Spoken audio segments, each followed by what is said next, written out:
भारत का आज तक का सबसे बड़ा बैंक का धोखाधड़ी का मामला, DHFL नाम की एक कंपनी ने 17 भारत के बैंकों को लूटा करीब 34,000 करोड़ रुपए से। लेकिन खबर उससे बड़ी यह है कि सबसे बड़े बैंकिंग घोटाले के तार, उसकी जड़ें, उसका संबंध सत्तारूढ़ भारतीय जनता पार्टी से है। और ऐसा वैसा संबंध नहीं है, संबंध गहरा है, जड़ें बहुत पनपी हुई और उसके बारे में अभी हम 2 मिनट में आपसे बात करेंगे। तो भारत का सबसे बड़ा आज तक का बैंकिंग स्कैम और उसकी जड़ें भारतीय जनता पार्टी से जुड़ी हुई। आपके व्यूअर्स के लिए और आपकी जानकारी के लिए 2 मिनट में समय रेखा बता देते हैं और उसके बाद आगे की बात करते हैं। 2010 से 2018 के बीच में जो यूनियन बैंक ऑफ इंडिया है, जो लीड बैंक कंसोर्शियम का है 17 बैंकों का, उसका कहना है कि DHFL ने करीब 42,000 करोड़ का ऋण लिया था और 2019 से डिफॉल्ट शुरू हो गया। वो ये ऋण वापस नहीं पे कर पा रहे थे।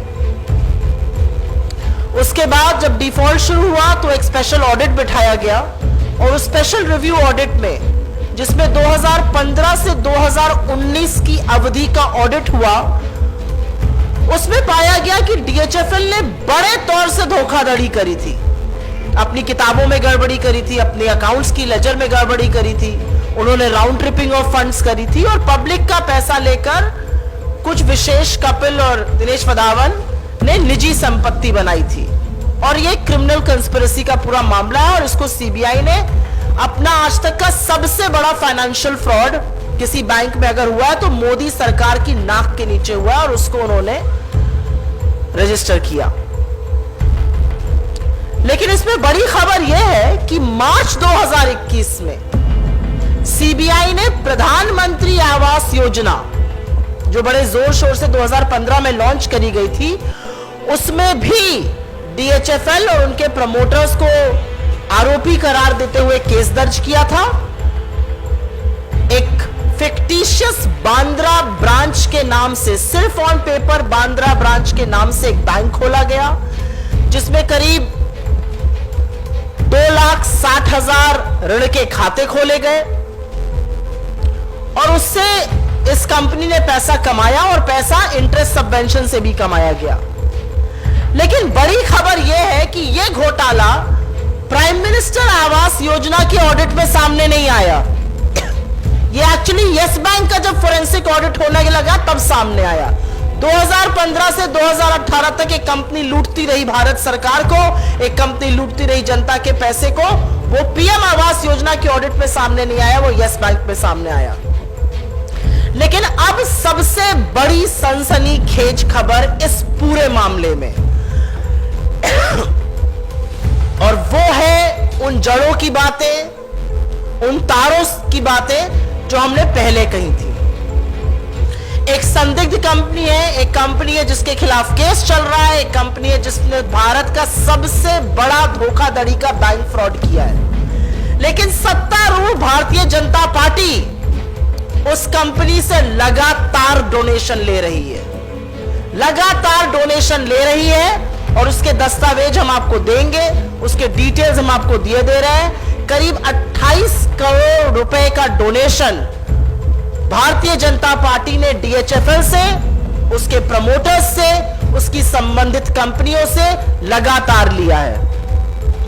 RKW डेवलपर्स, जो कि DHFL के मालिकों के स्वामित्व की एक कंपनी है, उससे 10 करोड़ रुपए लिया। फिर वधावन ग्लोबल कैपिटल लिमिटेड से 10 करोड़ रुपए लिया। फिर वधावन परिवार के नियंत्रण वाले दर्शन डेवलपर्स से 7.5 करोड़ रुपए लिया। तो करीब 28 करोड़ रुपए भारतीय जनता पार्टी ने एक ऐसी कंपनी से लिए जिसने भारत के बैंकों के खिलाफ धोखाधड़ी का मामला किया, आम जनता के पैसे को लूटा। तो स्वाभाविक है, यह सवाल जरूर उठता है कि क्या यह जानबूझकर किया गया, क्या यह क्विड प्रो क्यो था। उनको आपने लाइसेंस दिया, आप धोखाधड़ी करते जाइए और हमें पैसा देते जाइए, क्योंकि किसी भी तौर से इतना बड़ा बैंक फ्रॉड देश में होता है 34,000 करोड़ का, और वो कंपनी भाजपा की डोनर कंपनी है। वो भाजपा को लगातार पैसे दे रही है पिछले 7-8 साल से। ये बात थोड़ी हजम होने में मुश्किल है।